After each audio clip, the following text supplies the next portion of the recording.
week 6, Monday, and this is day 15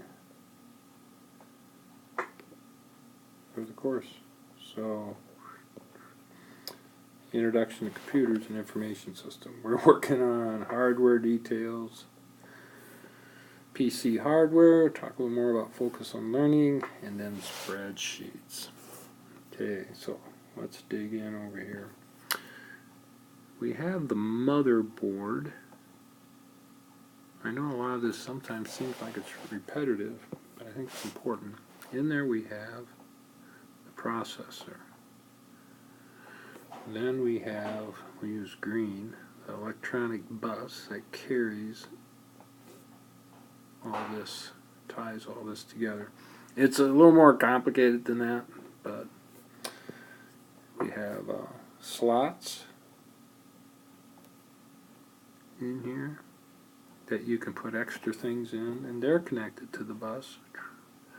We have ports, like a network interface card. We can connect to the network. We have ways to connect input devices. We have ways to connect output devices to the bus. Alright, so we talked about slots. We talked about the electronic bus that moves everything around. It moves the bits around in there. Some examples of ports that we can connect the keyboard, mouse to, USB ports, serial, and so forth. Okay, so if we keep going here, talk about memory. So we have, those are supposed to be dual inline memory modules. The memory in there, and that's holds, all of our software and our operating system and so forth. Communicate back and forth with the processor. And where do we store those things? Well, we have storage.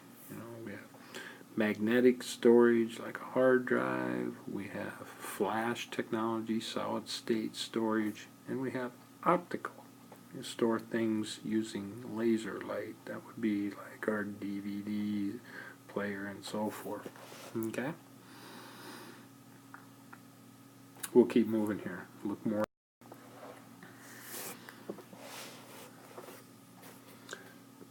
Processor.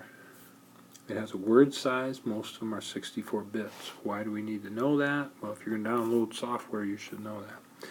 There's high-speed memory stored in processors nowadays called cache memory. It keeps the most important things you're working with in cache. Okay, we have memory. I already talked about the memory modules. Often this is referred to as random access memory. We'll talk about ROM later on. Okay, we already talked about the ports. There can be specific ones designed just for keyboards or mouse, or those same things could use a USB. We have slots that we can add things like an extra graphics card or maybe a Wi-Fi card. Everything communicates by the bus. I already talked about we have all these different ways of inputting things into the computer. And we have output. Output typically is, could be audio, right? You can hear from the computer. It could be to a screen. We could print. Those are some of the main ways. Or output can also tell something mechanically what to do. For example, the output from the computer could apply the brakes on a car, or adjust the speed, or move a robotic arm. So there's actually a lot of different ways in which we can output. Everything's connected on the motherboard, and these other devices then connect to that. We have a way to connect to the network either through a NIC card or through Wi-Fi. Whoops. Either this way or usually this way.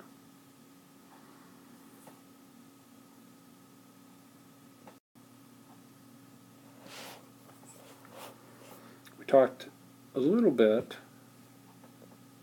about the direction of work. Mechanical skills versus cognitive skills. The skill allow us to think. I talked a little bit more about how important it is to be knowledge driven. You know, we have people, some people are grade driven or task driven.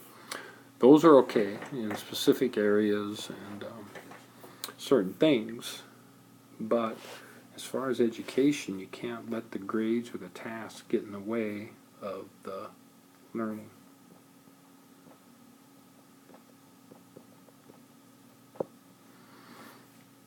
You know, sometimes people worry about who's smart or who isn't. Really, I think it's important is a growth mindset. This idea that you can take wherever you're at and you can grow from there. And then be careful about comparing yourself to other people, because you're always going to find somebody that seems to be faster, smarter, better looking, whatever. Okay, and then you don't want to get in the habit of looking for the people who aren't as good and then pushing them down to make yourself feel better. That's what bullies do. Anyway, in school, sometimes it's hard, but you got to look at the purpose. You got to have a purpose. Taking this a little bit from Daniel Pink, people can be very successful in the cognitive realm when they're working on things that they feel have a purpose. They feel they have some control over what they do, and they work towards mastery. I talk a little bit about Mihai Csikszentmihalyi, who talks about flow, this having a task that's challenging but not too challenging. And you get into this flow working towards mastering something, whether it's playing a musical instrument, playing a sport, reading, knitting, you know, whatever, where you get into this flow. Somebody said in class, they said, well, you're in the zone.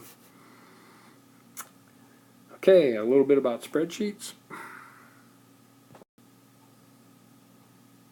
We did a vlookup today. So, equals, then you type vlookup, parenthesis. This is the value you're looking up. Usually that would be some cell reference. Usually a relative cell reference.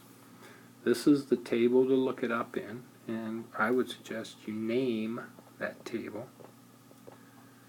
Name the table, and when you name it, it'll make the range absolute, so then you can copy down and it refers to the table. And this is that offset column. So when you're looking in the table, so let's say this is our table down here, it has all of our values in it.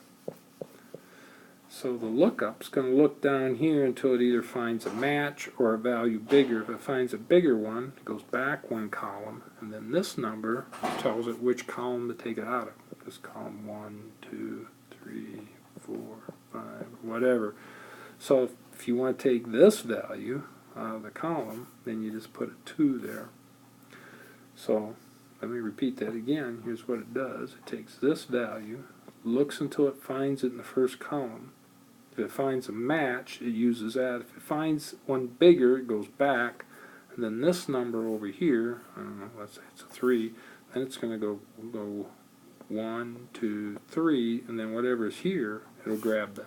And it could be a number, a name, or it could be anything, but whatever's in that cell. Okay? Really nice type of formula. All right. And I think the last picture, yeah, this is from a problem we were doing in class. And so we had a table, we named it table. B8's what we're looking up. So it looks up in this table and it takes the value out of the second column, puts it in the cell, and that's where these numbers came from. They came from that table. That was this savings table on another sheet. All right. Well, that is it for today.